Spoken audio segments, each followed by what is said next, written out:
শুনছো? কোথায় গো, কোথায় গো তুমি শিবুর বাবা? তুমি কি এখানে নেই? কোথায় গেলে গো? তুমি কি শুনতে পাচ্ছ?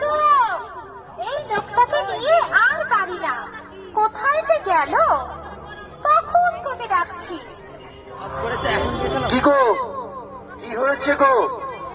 এত চেঁচামেচি করে পাড়া মাতাচ্ছ কেন গো? কি হয়েছে বলো? তোমার এত চেঁচামেচি কিসের?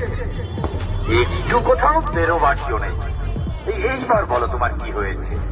আমার কি হয়েছে? বলে ছেলেটা যে এখনো স্কুল থেকে বাড়ি ফেরেনি, সে খেয়াল আছে? কটা বাজে? কখনো তো এত দেরি করেনি। কি যে কোথায় কি করছে, সেজন্য মনটা কেমন করছে। এত চিন্তার কি আছে? স্কুলে গেছে, চলে আসবে। ওই ভেবে তো নিশ্চিন্তে বসে থাকা যায় না। দেখো সন্ধ্যে হয়ে আসছে, কোনোদিন তো এমন করে না, আজকে এত দেরি করছে কেন? তাই তো, এত সন্ধে হয়ে গেল, এখনো আসেনি। এত দেরি তো কোনোদিন করেনি। তাহলে কোথায়? এত দেরি করছে কেন? কোথায় যেতে পারে? তোমায় কিছু বলে যায়নি? তাই তো ভাবছি, আমার কিন্তু খুব ভয় ভয় করছে গো। সে আমায় বলেছিল সে নাকি রায়দের বাগান বাড়িতে খেলতে যাবে।